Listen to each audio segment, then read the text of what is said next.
그러면 실시간으로 AI를 작동할 수 있는 제품은 우리나라에만 존재한다는 뜻인가요? 네, 현재로서 저희가 확인한 바로는 그렇습니다. 아유, 네. 대단하십니다.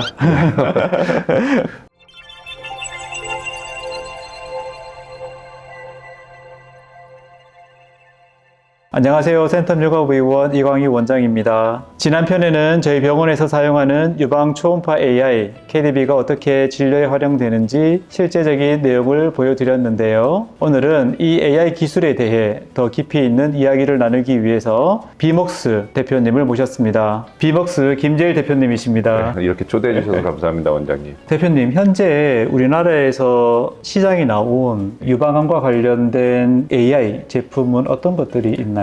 유방암 검진과 진단에 사용되는 유방 촬영술, 그 다음에 유방 초음파, 자동 유방 초음파에 해당하는 AI 제품들이 각각 시장에 나와 있습니다. 그래서 유방 촬영술은 대표적인 게 루닛의 인사이트 MMG이고요. 자동 유방 초음파에서는 모니터 코퍼레이션의 루카스, 그리고 일반 초음파에서는 비먹스의 KDB가 있습니다. 세 제품 다 모두 유명한 제품들인데요. 유방 촬영술에 사용되는 루닛 AI와 초음파에 사용되는 KDB는 어떤 차이점이 있을까요? 유방 촬영은 기본적으로 엑스레이입니다. 그래서 엑스레이가 촬영된 이후에 이상병변이 보이는 곳을 하이라이트 해주고 악성에 대한 스코어를 제공해서 보다 빠르고 정확하게 검진을 하는 것을 목표로 하고 있는데, 이제 초음파 같은 경우에는 계속 움직이는 영상이지 않습니까? 그래서 감별 진단에도 활용이 되고 병변의 위치나 모양을 파악하는 데도 활용이 되는데, KDB 같은 경우에는 실시간으로 초음파를 스캔하면서 이상병변을 검출하고 이에 대한 악성도를 알려주는 역할을 하고 있습니다. 혹시 개발에 대해서 그 회사의 비법이나 혹은 노하우에 대해서 간단하게 좀 말씀해 주실 수 있을까요? 네, 저희는 이제 영상학과 의사랑 이제 저는 인공지능 전문가이고요. 저희가 가장 포커스했던 부분은 움직이는 영상을 잡는 거는 공동대표인 김원아 교수가 항상 하는 말이 움직이는 토끼를 잡는 형태입니다. 계속 움직이는 토끼를 잡으려면 AI도 같이 움직여줘야 되니까요. 그렇죠, 맞습니다. 그래서 움직이는 토끼를 잡기 위해서 동영상을 수집을 해서 동영상을 학습을 먼저 시켰습니다. 왜냐하면 움직이는 패턴을 이해시키는 게 가장 첫 번째였고요. 두 번째로는 그런 움직이는 토끼를 잡으려면 연상 속도가 굉장히 빨라야 하는데, 그런 영상 속도를 높이기 위한 인공지능 기술들을 자체적으로 개발해서 적용을 해서 실시간 성능을 달성할 수 있었습니다. 네, 제가 최근에 어떤 지인께 그 얘기를 들었습니다. 리얼타임으로 영상을 분석하려면 GPU 성능이 굉장히 좋아야 되는데 비먹스는 GPU를 사용하지 않는다 이런 말씀도 하시던데 실질적으로 어떤가요? 저희는 GPU를 사용하고 있지는 않습니다. 연산 속도를 빠르게 하려면 이제 GPU가 필요한 경우들도 많이 있는데요. 저희가 포커스했던 부분은 사실 초음파랑 바로 연결해서 더 빠르게 구동시키기 위해서는 도리어 경량화를 많이 시키고 모델을 압축화하는 게 훨씬 중요했습니다. 그런 경량화 과정을 통해서 굳이 GPU를 사용하지 않더라도 CPU로도 활용하실 수 있도록 구현이 되어 있고요. 그런 과정에서 가장 걱정을 했던 거는 실제로 실시간성을 달성하면서 트레이드 오프가 생깁니다. 빨라지면서 성능은 떨어질 수 있는데 이 밸런스를 잡는 데 저희는 초점을 많이 두었습니다. 참 대단한 기술인 것 같습니다. 아까 전에 말씀하신 것처럼 대부분의 영상 AI는 정지 영상을 분석을 합니다. 근데 실시간 초음파는 초음파를 보는 즉시 따라가 줘야 되거든요. 이게 0.1초, 0.2초의 타임 렉이 생겨도 그거를 보고 있는 검사자는 짜증이 나서 보지 않게 됩니다. 자, 그러면 이런 놀라운 기술을 개발하셨는데 다른 나라에서는 실시간 초음파 AI 개발 현황이 혹시 어느 정도까지 개발이 됐나요? 국내에서는 삼성 메디슨에서 실시간으로 검출하는 기술을 선보였고요. 근데 이제 미국이나 대만은 이제 정지 영상에 포커스를 해서 감별 진단을 하는 곳에 포커스가 되어 있고요. 그러면 실시간으로 AI를 작동할 수 있는 제품은 우리나라에만 존재한다는 뜻인가요? 네, 현재로서 저희가 확인한 바로는 그렇습니다. 아유, 대단하십니다. 저도 지금 그 KDB를 몇 달 정도 사용을 해봤는데요. 때로는 환자분들께 설명해 드립니다.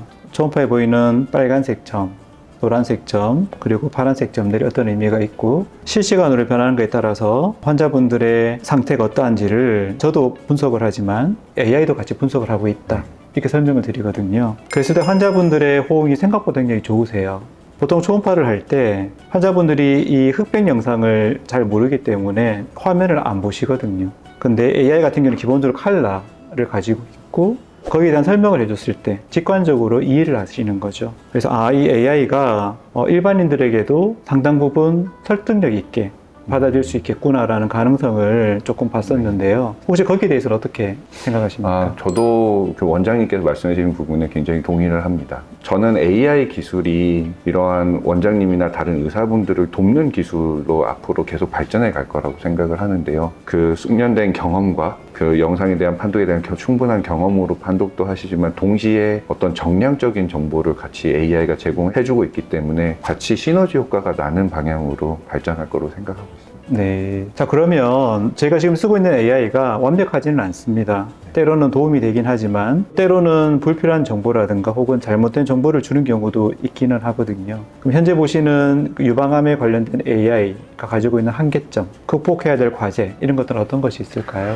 우선 하이프 사이클이라고 저희가 부르는데요. 하이프 사이클은 신기술에 대한 기대가 계속 높아지고 기대에 충족하지 못하는 어떤 부작용이나 잘못된 부분들 혹은 네. 부족한 부분들이 보였을 때 절망의 골짜기로 떨어집니다. 거기서 이제 다시 올라가는 단계가 이제 하이프 사이클을 볼 수 있는데요. 저희는 이제 작년에 출시를 하면서 이제 혁신 의료기기 지정을 받고 굉장히 많은 기대도 있었습니다. 근데 동시에 병원에 이제 설치를 하면서 피드백을 받기 시작하면서 저희는 어떤 거를 확인하고 있냐면 병원에서 진료의 워크플로우에 자연스럽게 녹아들어갈 수 있는가, 그 부분이 가장 어려운 부분인 것 같습니다. 네.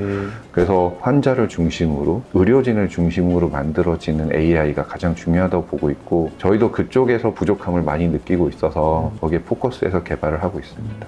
그 대표님 말씀하신 그 하이프 사이클, 지금 현재 그 하이프 사이클에 어디쯤 와 있다고 생각하세요? 내부적으로는 이제 절망의 계곡에 이제 가고 있다고 보고 있기도 하고 네네. 또 개발자 입장으로서는 거기서 벗어나려고 노력을 하고 있다고 하고 있는데 아까 말씀해 주신 것처럼 AI가 항상 정답을 알려줄 수는 없습니다. 맞습니다. 항상 한계가 네. 있기 때문에 네. 어떨 때는 이제 정확한 답을 네. 드리고 어떨 때 효과적입니다. 네. 라는 거를 발굴하기 위해서 많이 노력을 하고 있고요. 이제 현장에서 발생하는 그런 부분들을 반영할 때 저희도 발전할 수 있을 거라고 생각합니다. 마지막 질문 하나 드리겠습니다. 말씀하신 것처럼 챗GPT와 같은 오픈 AI가 있고요. KDB와 같은 특수 AI가 있습니다. 서로의 개발의 베이스가 다른 것 같아요. 아무런 제약 없이 다 긁어 모을 수 있는 오픈 AI 소스가 있고, 그리고 의료 영역은 법이라든가 국가적인 한계 때문에 굉장히 제한된 데이터를 가지고서 학습을 해야 되기 특수성을 가지고 있는데요. 두 가지의 AI가 각각 공존하면서 발전할 거라고 생각하십니까? 혹은 오픈 AI가 이 특수 AI 영역까지 침범할 것이라고 생각하십니까? 그 부분에 대해서 저도 많이 고민을 하고 있고 이제 네. 특수 AI라고 말씀해 주신 부분이 이제 의료 쪽에서 AI는 굉장히 엄격한 트레이닝을 그렇죠. 거쳐서 네네. 정확한 답을 내리도록 노력을 계속 해야 되는 AI이고 이제 일반적인 AI는 도리어 어떻게 보면 활용성을 더 높이기 위한 방향으로 가는 것 같습니다. 그래서 말씀하신 것처럼 이런 일반적인 AI가 특수 AI와 함께 결합이 돼서 활용이 되는 방향으로 저는 갈 것 같고요. 공존할 수 있다. 맞습니다. 그 말씀이시군요. 네, 예를 들어 저희 그 KDB 같은 경우에는 AI가 틀리는 답을 전문가가 답을 내려주고 그다음 다시 학습을 시키고 이런 액티브 러닝이라고 하는데요. 이 방법을 통해서 굉장히 성능을 높일 수가 있었습니다. 근데 이제 굉장히 특수한 방향이 있죠. 이 AI가 현장에 적용이 될 때는 판독문을 생성하거나 혹은 이러한 종류 환자의 어떤 소견서를 제공을 하거나 할 때는 일반적인 AI랑 결합해서 같이 움직일 수 있을 것 같습니다. 그래서 저는 이게 네. 결합의 형태로 움직이라고 보고 있습니다. 결합과 융합의 형태로 맞습니다. 서로의 강점을 보강하면서 네. 통합된다라는 맞습니다. 의미시군요. 네네. 대표님 오늘 저희 센터업 육아 의원을 찾아주셔가지고 너무 감사드립니다. 네, 감사합니다. 예, 정말 이 AI의 깊은 세계를 또 한번 느끼고 또 상세하게 설명을 잘 들었습니다. 원장님과 같이 이야기 나누면서 저도 많이 배운 것 같습니다. 비먹스 김질 대표님이셨습니다. 감사합니다. 네, 고맙습니다.